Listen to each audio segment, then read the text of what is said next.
بسم اللہ الرحمن الرحیم۔ السلام علیکم۔ میرے شوہر نے اپنی مرضی سے مجھ سے پسند کی شادی کی اور دوسرے دن ہی میرے سامنے 50 لاکھ روپے کا ایک بیگ رکھا اور بولا، تم خود مجھ سے طلاق لے لو، میں تمہیں یہ سارے پیسے دے دوں گا، طلاق کے بعد بتا دوں گا کہ میں نے ایسا کیوں کیا۔ شوہر کی بات سنتے ہی مجھے حیرانگی کے ساتھ ساتھ وہ بے وقوف بھی لگا۔ چاہتا تو خود سے ہی طلاق دے دیتا، میرا تو حق مہر ہی صرف 50,000 روپے تھا، آسانی سے چھٹکارا مل جاتا، لیکن کوئی تو راز تھا۔ میں نے چالاکی سے 5 دن کا وقت مانگا اور پھر جیسے ہی شوہر طلاق دینے لگا تو میں نے ایسی چیز سامنے کی جسے دیکھتے ہی شوہر کا رنگ فک ہو گیا، کیونکہ وہ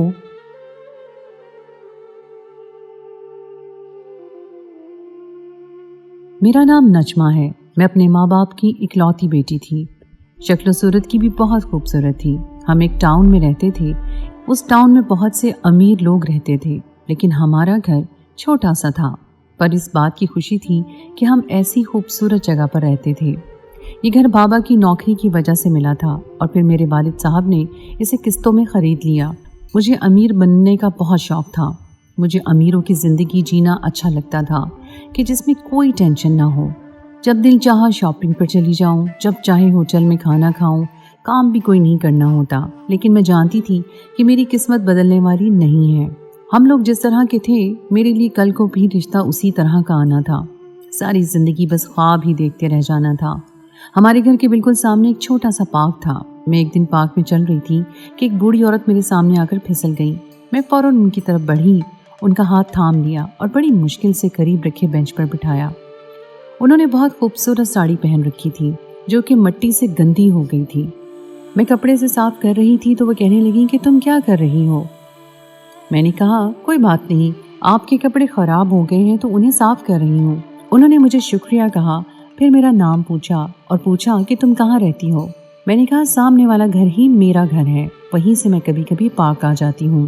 انہوں نے مجھے کہا کہ جب میں پھسلی تو آس پاس اور بھی بہت سے لوگ موجود تھے، لیکن کوئی بھی میری مدد کو نہیں بڑھا، پھر تم نے میری مدد کی، ایسا کیوں؟ میری ماں مجھے سکھاتی ہے کہ جب تمہیں دوسروں کی مدد کرنے کا موقع ملے تو اسے ہاتھ سے جانے نہ دینا، کیونکہ اللہ دوسروں کی مدد کرنے والوں کو پسند کرتا ہے۔ میں نے اس بوڑھی عورت کو اپنا نام بھی بتایا اور اپنا گھر بھی دور سے دکھا دیا۔ مجھے معلوم نہیں تھا کہ وہ بوڑھی عورت کچھ ایسا کرے گی کہ مجھے بھی حیران کر دے گی۔ اگلے دن وہ مجھے پارک میں ملی، اس کے ساتھ ایک لڑکا بھی تھا جو میری ہی عمر کا لگ رہا تھا۔ انہوں نے مجھے دور سے دیکھ لیا اور میرے پاس آنے کا اشارہ کیا۔ میں ان کی طرف بڑھی اور ان کو سلام کیا۔ وہ مجھ سے ایسے ملی جیسے صدیوں سے مجھے جانتی ہوں، اور پھر میرا تعارف اس لڑکے سے کروایا جو ان کا بیٹا تھا۔ اس کا نام علی تھا۔ بوڑھی عورت نے مجھے کہا کہ تم علی سے بیٹھ کر باتیں کیوں نہیں کرتی؟ مجھے یہ بات اس قدر عجیب لگی۔ میں نے کہا کہ مجھے گھر جانا ہے، میں کافی دیر سے یہاں آئی ہوئی ہوں۔ آج بھی میرے ساتھ میری کوئی دوست نہیں تھی۔ انہوں نے دیکھ لیا کہ میں کترا رہی ہوں۔ ہاں تو تھوڑی دیر میرے پاس بیٹھ جاؤ، جانتی ہو تمہیں اللہ بہت بڑی نیکی کا موقع دینے والا ہے۔ میں نے کہا ایسا کیسے ہو سکتا ہے، اور آپ کو کیسے پتا کہ مجھے نیکی کا موقع ملنے والا ہے؟ وہ نیکی کیا ہوگی؟ میں نے بھی ان سے ڈھیروں سوال کر ڈالے۔ تمہیں اس کا اجر بھی بہت ملے گا، لیکن تمہیں مضبوط ہونا پڑے گا، بہت چالاک ہونا پڑے گا۔ کیا تم ایسا کر سکتی ہو؟ میں نے کہا مجھے بالکل بھی سمجھ نہیں آ رہی کہ آپ کیا کہنا چاہتی ہیں۔ آپ جو بھی کہنا چاہتی ہیں تفصیل سے بتائیں، میں وعدہ کرتی ہوں کہ میں اپنی طرف سے پوری کوشش کروں گی کہ میں کیا کر سکتی ہوں۔ انہوں نے کہا کہ میں تمہیں ضرور بتاؤں گی، لیکن ابھی نہیں، چلو پھر ملتے ہیں، شاید جلد ہی ملاقات ہو جائے۔ ظاہر ہے میری ان سے ملاقات ہونا ہی تھی، کیونکہ وہ بھی پارک میں آیا کرتی تھی، میرا بھی گھر میں دل نہیں لگتا تھا، لیکن شاید ان کا ملاقات سے مطلب کچھ اور تھا، اور مجھے وہ تب سمجھ آیا جب ان کو ہمارے گھر میں نے بیٹھے دیکھا۔ میں اپنی امی کی طرف بڑھی کہ میں تو ان کو جانتی ہوں، یہ مجھ سے ملنے آئی ہوں گی۔ میری امی نے میرا راستہ روک لیا اور کہا کیا کر رہی ہو لڑکی، کیا منہ اٹھا کر اندر آتی جا رہی ہو؟ جاؤ جا کر پہلے تیار ہو جاؤ۔ میں نے کہا کہ میں تیار کیوں ہو جاؤں؟ ٹھیک ہے وہ مہمان ہیں، لیکن ابھی میرے الفاظ میرے منہ میں ہی تھے کہ امی کہنے لگیں کہ پاگل وہ تمہارا رشتہ دیکھنے آئی ہیں۔ میں نے جب یہ سنا تو میرے قدموں تلے سے تو زمین نکل گئی اور منہ کھلے کا کھلا رہ گیا۔ وہ میرے لیے رشتہ لے کر آئی تھی، اور اپنے اسی بیٹے کا؟ لیکن ایسا کیسے ہو سکتا ہے؟ 2-4 ملاقاتوں کے بعد ہی بہو بنانے کا فیصلہ کر لیا؟ اماں کہنے لگیں تیار ہو کر آؤ اور ان کو اپنا چہرہ دکھاؤ، جبکہ میرا منہ وہ پہلے سے اچھی طرح دیکھ چکی تھی۔ خیر میں ہلکی پھلکی تیار ہو گئی اور ایسے پیش آئی جیسے میں ان کو نہ جانتی ہوں۔ پھر انہوں نے خود ہی بتا دیا کہ آپ کی بیٹی کو میں نے پارک میں دیکھا تھا، میری مدد بھی کی تھی اس نے، بہت پیاری بچی ہے۔ میرے باپ نے پہلی دفعہ مجھے فخر کی نگاہوں سے دیکھا ہوگا۔ میرے ماں باپ تو اس رشتے سے خوش تھے، وہ بھی راضی تھے، لیکن میری شکل بتا رہی تھی کہ میں بالکل بھی ایسا نہیں چاہتی، مجھے ابھی شادی کرنی ہی نہیں تھی۔ پھر انہوں نے مجھے اپنے پاس بلایا اور ہاتھ میں ایک فون کا ڈبہ پکڑایا۔ امی نے کہا یہ کیا کر رہی ہیں، کیا ضرورت ہے اس کی؟ انہوں نے کہا کہ میں نجمہ کے لیے تحفہ لائی تھی۔ گھر والے بھی خوش تھے۔ شام تک تبصرے چلتے رہے۔ میری ماں نے تو یہاں تک کہہ دیا کہ شادی کے بعد جب ہم اس کے گھر جائیں گے تو اسے کہیں گے کہ ایسا کرے ویسا کرے، تو وہ مجھے رخصت کر کے بیٹھی تھی۔ جب وہ موبائل بجا، اور اب اس میں نمبر کس کا تھا میں جانتی نہیں تھی، مجھے میرے ہونے والی ساس نے کال کی اور کال پر ایسی بات بتائی کہ میرے قدموں تلے سے زمین نکل گئی۔ ان کا کہنا تھا کہ میں نے اپنی بیٹی کے لیے تمہیں پہلی ہی نظر میں پسند کر لیا تھا۔ تم ضرور سمجھ رہی ہوگی کہ میں نے تمہیں اپنی بہو بنانے کا فیصلہ کیا، لیکن دراصل وہ فیصلہ میرے بیٹے کا تھا۔ وہ تم پر پہلی نظر میں ہی مر مٹا ہے، اس لیے میں تمہارے گھر رشتہ لے کر آئی ہوں، اور میں نے بالکل بھی دیر نہیں کی۔ میں تمہاری طرف سے ہاں کا جواب سننا چاہتی ہوں۔ بیٹی میں تمہیں بہت خوش رکھوں گی۔ پھر میں کیا کہتی؟ میں نے ان کو بس اتنا کہہ دیا کہ جیسے ہی میرے ماں باپ کی مرضی ہوگی وہ آپ کو بتا دیں گے۔ وہ اس بات پر بھی بہت متاثر ہوئی کہ میں نے ایسی بات بولی۔ خیر میری شادی پکی ہو گئی۔ شادی کی بات ہونے سے لے کر منگنی اور پھر منگنی سے رخصتی تک میرے لیے اتنے تحفے آئے کہ میں بھی حیران رہ گئی۔ ایک سے ایک مہنگا ترین، اور وہ بھی سارے کے سارے تحفے علی کی طرف سے تھے۔ اس کا مطلب ہے کہ وہ واقعی مجھے بہت پسند کرتا تھا۔ کہیں کسی کتاب میں پڑھا تھا کہ اگر آپ نے شادی کے بعد خوش رہنا ہے تو ایسے شخص سے شادی کریں جو آپ سے محبت کرتا ہو۔ اگر اس لڑکے کو مجھ سے محبت ہو گئی ہے تو پھر تو میں بہت خوش قسمت تھی۔ وہ خوبصورت بھی تھا، مجھ سے محبت بھی کرتا تھا، اور ماں بھی اس کی بہت اچھی تھی، یہاں تک کہ ان کا خاندان بھی چھوٹا سا تھا۔ ایک امی جو کہ مجھے ویسے ہی بہت اچھی لگتی تھی کہ وہ میری ساس بننے سے پہلے میری دوست بنی تھی۔ میں بہت خوش تھی، خوشی سے پھولے نہ سما رہی تھی۔ پہلے میرا شادی کرنے کا کوئی موڈ نہیں تھا، لیکن اب مجھے بہت اچھا لگ رہا تھا۔ اب میں اپنے گھر آ گئی۔ میرا کمرہ اتنی خوبصورتی سے سجایا گیا تھا، میں بس وہی دیکھتی جا رہی تھی۔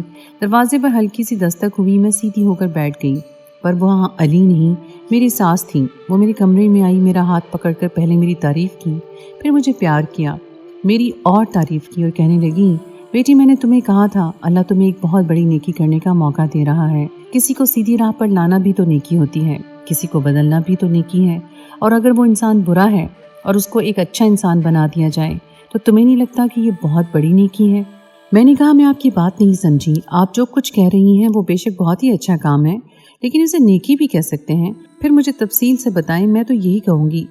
اس بات پر وہ ہنسی اور کہنے لگی ابھی بہت دن ہیں، آرام سے اس گھر میں ایڈجسٹ ہو جاؤ۔ علی کی تو ایسی روٹین ہے کہ وہ صبح آفس جاتا ہے، رات کو آتا ہے، پورا دن ہوگا ہمارے پاس، ہم لوگ باتیں کریں گے۔ کہتے ہیں اگر آپ کی ساس اچھی ہو تو آپ 50% خوش قسمت ہیں، اور باقی کی خوش قسمتی اس بات پر منحصر ہے کہ آپ کا شوہر بھی بہت اچھا ہو۔ تھوڑی دیر کے بعد علی کمرے میں آیا، اس کے ہاتھ میں ایک بریف کیس تھا۔ خوشی سے میرے دل میں لڈو پھوٹنے لگے کہ میرا منہ دکھائی کا تحفہ اتنا قیمتی ہے کہ اس کو بریف کیس میں ڈال کر لایا گیا ہے۔ میں اپنی ہی سوچوں پر ہنسی۔ علی نے مجھے سلام کیا، مجھ سے بہت اچھے طریقے سے بات کی، پھر اس نے کہا کل ہمارا ولیمہ ہے اور وہ بھی دن کے ٹائم، اسی لیے آپ ابھی تھکی ہوں گی، میں بھی تھک گیا ہوں، ہم لوگ سو جاتے ہیں۔ مجھے اس کی یہ بات اچھی لگی تھی، اس نے میرا احساس کیا، لیکن ایک بات بہت بری لگی، اس نے مجھے بریف کیس نہیں دیا بلکہ الماری میں رکھ دیا۔ میں نے بھی سوچا کہ شاید یہ بھی وہ مجھے کل ہی دے گا، آرام اور سکون سے، ہو سکتا ہے اس میں ہنی مون کے ٹکٹ ہوں، اندر کوئی ایسی چیز موجود ہو جو مجھے تفصیل سے بتانا چاہتا ہو۔ میں تو بہت خوش تھی، سب شاندار تھا، میرے والد صاحب اور میری امی بھی بہت مطمئن تھے، لیکن اگلے دن رات کو کچھ ایسا ہوا کہ میرے قدموں تلے سے زمین نکل گئی، میرے سر سے آسمان بھی اڑ گیا۔ میں حیران اور پریشان بیٹھی اس کو دیکھ رہی تھی۔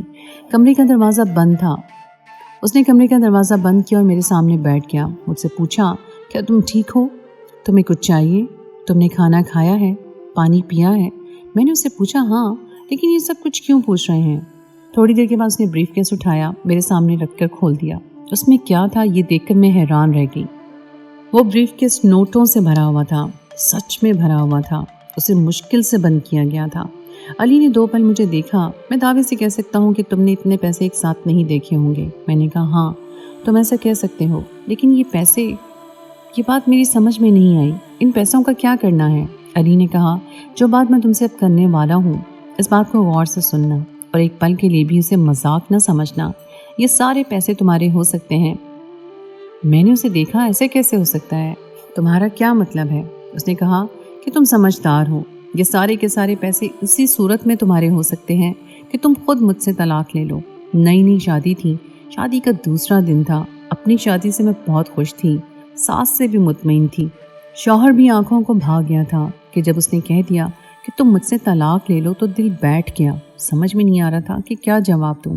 وہ تو پہلے ہی کہہ چکا تھا کہ اس بات کو مذاق نہ سمجھنا. یہ مذاق نہیں ہے. میں نے اسے پوچھا کہ تم یہ سب کیوں کہہ رہے ہو؟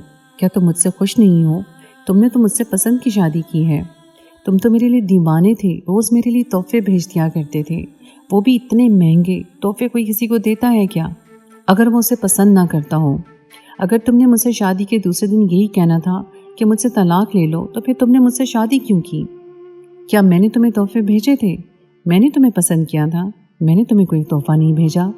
تم نے مجھے پسند کیا تھا اور تم مجھے تحفے بھیجا کرتی تھی. میں نے تمہارے بھیجے ہوئے گفٹ کھول کر بھی نہیں دیکھے. میرے تو سر سے کبوتر اڑ گئے. میں نے علی کو ایک تحفہ بھی نہیں بھیجا تھا. میرے پاس تو تحفہ خریدنے کے پیسے تک نہیں ہوتے تھے. ایسا لگ رہا تھا کوئی میرے ساتھ کھیل کھیل رہا تھا. پر ایسا کیسے ہو سکتا ہے؟ میری بات غور سے سنو.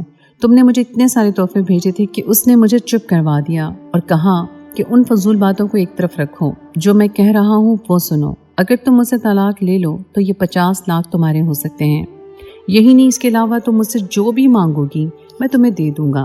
لیکن تمہیں مجھ سے طلاق مانگ کر لینا ہوگی, وہ بھی سب کے سامنے. میں وہاں سے اٹھ گئی, پانی کا گلاس ایک ہی سانس میں پی کر پلٹ کر علی کو دیکھنے لگی. ایک بات کا جواب دو, کیا تم واقعی مذاق نہیں کر رہے؟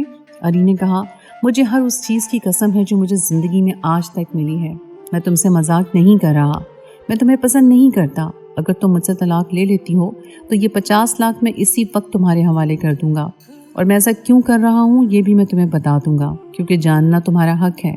لیکن ابھی مجھ سے یہ بات مت پوچھنا, کیونکہ میں تمہیں ابھی نہیں بتاؤں گا. میں نے ان کو کہا کہ میں اسے سوچ کر بتاؤں گی, کیونکہ فی الحال مجھے کچھ سمجھ نہیں آ رہا تھا.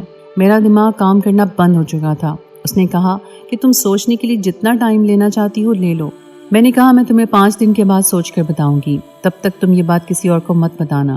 علی نے کہا, یہ تو میں تمہیں کہنے والا تھا کہ تم یہ بات کسی اور کو ہرگز نہیں بتانا. یہ بات ہم میاں بیوی کے درمیان ہی رہنی چاہیے. پھر اس کی اس بات پر میں ہنسی اور کہا کہ مجھ سے طلاق کی بات کر رہے ہو اور پھر کہتے ہو کہ میاں بیوی کی باتیں ہیں. میری آنکھوں میں آنسو آ گئے تھے کیونکہ بہرحال میں بہت دکھی ہو گئی تھی. اس نے کہا, میں تمہاری زندگی برباد نہیں کرنا چاہتا, اس لیے میں تم سے کوئی رشتہ بھی نہیں نبھانا چاہتا. دیکھو جو ہے تمہارے سامنے ہے, اسے تم جو مرضی سمجھ لو, لیکن میں بھی مجبور ہوں. ساری رات مجھے نیند ہی نہیں آئی. اگلا دن اور اس سے اگلے دن بھی یہی سوچتی رہی کہ علی نے ایسا کیوں کہا, اور اگر اس نے مجھے وہ تحفے نہیں بھیجے تو کس نے بھیجے؟ بلکہ وہ تو کہہ رہا تھا کہ میں نے اسے تحفے بھیجے. وہ کیوں مجھے چھوڑنا چاہتا تھا؟ اور یہ بھی کہہ رہا تھا کہ میں اسے طلاق مانگ لوں تو وہ مجھے 50 لاکھ روپے دے گا. اگر وہ چاہتا تو 1 سیکنڈ میں مجھے طلاق دے دیتا. طلاق دینے کا حق تو اسے تھا, مجھے نہیں. میرا تو حق مہر بھی صرف 50,000 روپے تھا جو اسے ادا کرنا تھا. اگر وہ مجھے 50,000 روپے دے کر مجھ سے جان چھڑوا سکتا تھا تو وہ مجھے 50 لاکھ دینے کو راضی کیوں تھا؟ 50 لاکھ بہت بڑی رقم تھی اور اس رقم سے ہم کاروبار کر سکتے تھے. میں اپنے لیے بہت کچھ کر سکتی تھی. میں اس رشتہ داری اور شادی کو بھول بھی سکتی تھی کیونکہ اس شادی میں میرا دل کہیں بھی نہیں تھا. بس میں علی کی دولت کو دیکھ کر تھوڑی زیادہ خوش ہو گئی تھی. لیکن دولت تو مجھے مل رہی تھی. اگر میں اپنی عقل استعمال کرتی تو میں 50 لاکھ سے 50 کروڑ کما سکتی تھی. میرا دماغ کسی مشین کی طرح چل رہا تھا. لیکن شاید ایسا کرنے کی ضرورت نہیں تھی. وہ ایسا کیا چاہتا تھا کہ میں اسے طلاق مانگ کر لوں؟ اس طرح تو میری بدنامی ہوتی. ظاہر ہے جب میں اسے طلاق مانگتی تو پھر اس کی کوئی وجہ بھی بتانا پڑتی. سارے خاندان والے اور گھر والے میرے پیچھے پڑ جاتے. اگر میں یہ سب کر کے اپنا نام بھی بدنام کرواتی ہوں اور اپنے آپ کو سب کے سامنے ذلیل بھی کرواتی ہوں تو مجھے پیسوں سے کیا خوشی مل جانی تھی؟ سمجھ میں نہیں آ رہا تھا کیا کروں. علی نے کہا, یہ بات کسی کو نہیں بتانی. پر یہ بات چھپانے والی بھی نہیں تھی. پھر میں نے یہ بات چھپائی. تیسرے دن میں نے یہ بات علی کی امی یعنی کہ اپنی ساس کو بتا دی. وہ بھی اس لیے کیونکہ انہوں نے مجھے روتے ہوئے دیکھ لیا تھا. مجھے روتا دیکھ کر وہ پوری طرح تڑپ اٹھی کہ میری نئی نویلی بہو بیچاری رو رہی ہے. انہوں نے مجھے اپنی قسم دی اور میں نے ان کو سب بتا دیا۔ وہ اپنا سر پکڑ کر ایک طرف بیٹھ گئی اور پھر مجھے کچھ ایسا بتایا کہ میں حیران رہ گئی۔ آخر وہ دن آ گیا جب میرے شوہر سے مانگا ہوا وقت ختم ہو گیا۔ رات کا وقت تھا، وہ کمرے میں آیا۔ اس سے پہلے جو دن گزر چکے تھے اس نے کمرے میں قدم نہیں رکھا، بس اپنی ماں کے سامنے مجھے بلاتا، وہ بھی ایسے جیسے میرا دیوانہ ہو۔ میرے شوہر نے میرے سامنے پھر سے وہ بریف کیس رکھا اور کہا، امید ہے اب تم نے اپنا فیصلہ کر لیا ہوگا، تو پھر ضائع کرنے کے لیے میرے پاس بالکل بھی وقت نہیں ہے۔ کوئی ڈرامہ نہ کرنا، جو میں نے تمہیں کہا ہے بس وہ کرو اور بتاؤ ایسا کرو گی؟ میں نے کہا ٹھیک ہے، جیسا تم چاہتے ہو ویسا ہی ہوگا، لیکن اس سے پہلے میں تمہیں کچھ دکھانا چاہتی ہوں۔ وہ حیران ہوا کہ کیا یہ ڈرامہ کرنا ضروری ہے؟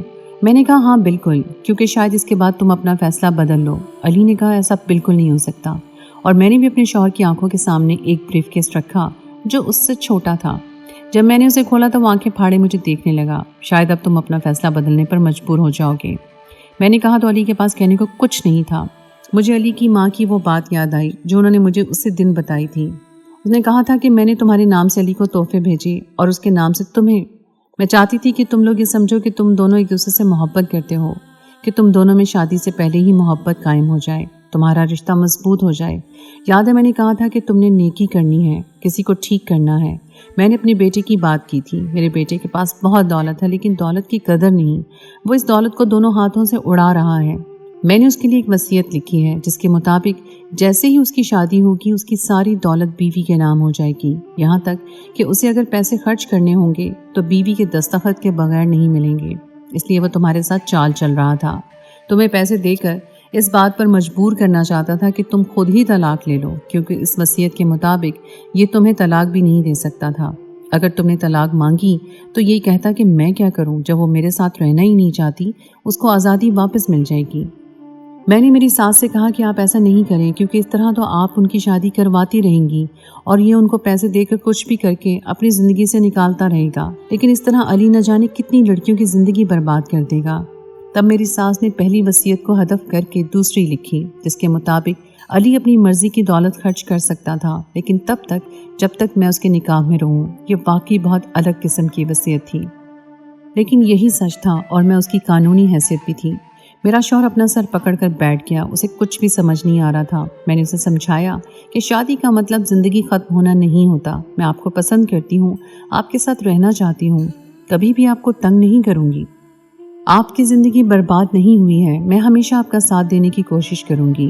میرے شوہر نے 2 دن تک مجھ سے بات نہیں کی، لیکن پھر اس نے مجھ سے اور اپنی ماں سے معافی مانگی۔ اس نے کہا آپ ٹھیک کہتے ہیں۔ اس نے مجھے چھوڑنے کا ارادہ ترک کر دیا۔ ہم لوگ سیر کے لیے ملک سے باہر گئے، واپس آئے تو ہم ایک دوسرے کی محبت میں گرفتار تھے، ایسے کہ ایک دوسرے کو چھوڑنے کے بارے میں سوچنے سے ہی ڈر لگتا تھا۔ تو دوستو، یہ تھی ہماری آج کی کہانی۔ امید ہے آپ کو ہماری آج کی کہانی پسند آئی ہوگی۔ اگر آپ کو کہانی اچھی لگے تو اسے لائک ضرور کیجیے، اور اگلی کہانی تک کے لیے مجھے اجازت دیں۔ اللہ حافظ۔